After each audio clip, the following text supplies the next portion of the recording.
भगवान शिव को शक्ति का भंडार कहा जाता है। इसी कारण उन्हें महान देवी देवताओं में से एक माना जाता है।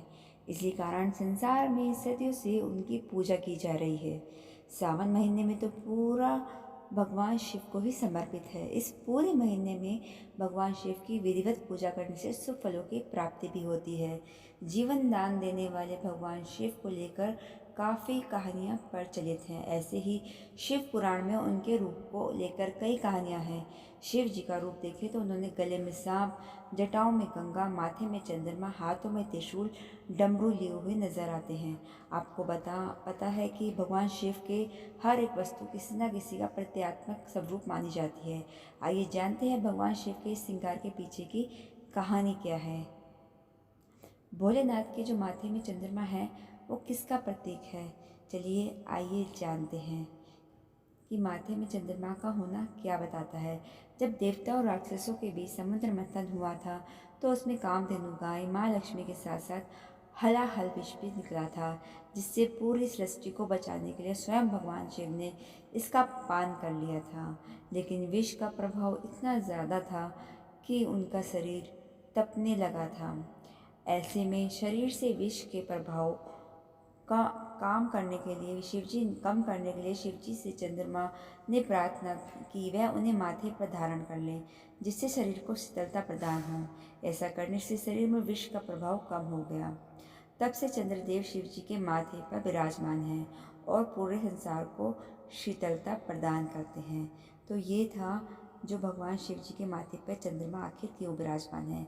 दूसरा है शिव जी का श्रृंगार, शिव जी की जटाओं में गंगा का होने का कारण, कि शिव जी की जटाओं में गंगा किस कारण है। तो चलिए आइए जानते हैं इसका भी कारण। शिव पुराण के अनुसार भागीरथ ने माँ गंगा को पृथ्वी पर लाने के लिए कठोर तपस्या की, जिससे वे अपने पूर्वजों को मोक्ष दिला सके। उनकी तपस्या से माँ गंगा प्रसन्न हो गई, लेकिन उन्होंने भगीरथ से कहा कि मेरा वेग पृथ्वी नहीं सहन कर पाएगी और वह पूरी धरती जलमय हो जाएगी। ऐसे में भगीरथ ने भगवान शिव से प्रार्थना की।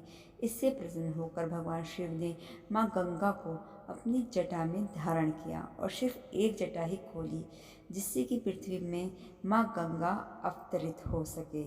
तो यह थी वो कहानी कि शिव जी के जटाओं में गंगा का कैसे आगमन हुआ।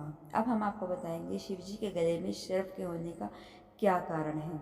भगवान शिव के गले में सांप भी है। माना जाता है कि उनके गले में साधारण सांप नहीं है, बल्कि वासुकी सांप है। समुद्र मंथन के दौरान रस्सी के बजाय मेरु पर्वत की चारों ओर रस्सी के रूप में वासुकी सांप का इस्तेमाल किया गया था।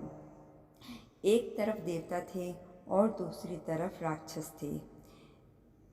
ये तो आपको पता ही होगा। इससे वासुकी का पूरा शरीर लहूलुहान हो गया। यह देखकर भगवान शिव अत्यंत प्रसन्न हो गए और उन्हें आभूषण के रूप में गले में धारण कर लिया था। तो यही था कारण गले में सांप होने का, कि आखिर शिव जी के गले में सांप क्यों विराजते हैं।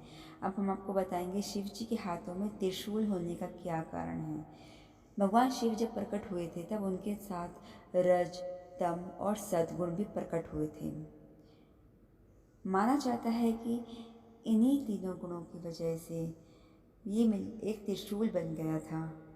इन तीनों गुणों की वजह से एक त्रिशूल बना था।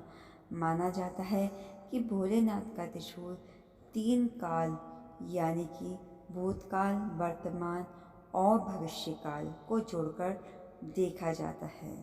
तो दोस्तों ये कारण था शिव जी के हाथ पर त्रिशूल होने का। अब हम आपको बताएंगे इसी कारण भगवान शिव को त्रिकालदर्शी भी कहा जाता है।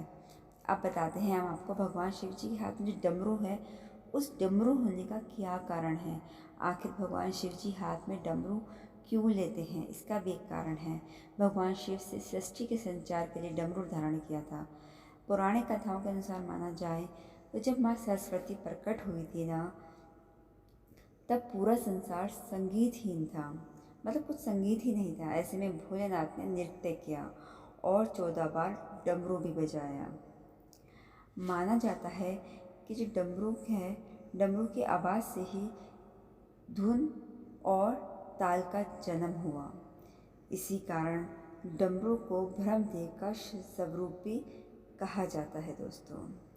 तो दोस्तों मैंने आपको बता दी जो शिव जी का जो श्रृंगार है, डमरू, त्रिशूल, सांप और उनकी जटाओं में गंगा, तो ये किस किस कारण से है मैंने आपको पूरा बता दिया।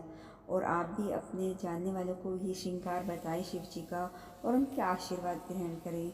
दोस्तों आपको वीडियो कैसा लगा, ये जानकारी कैसी लगी मुझे ज़रूर बताइएगा और मेरे चैनल को ज़्यादा से ज़्यादा शेयर कीजिएगा।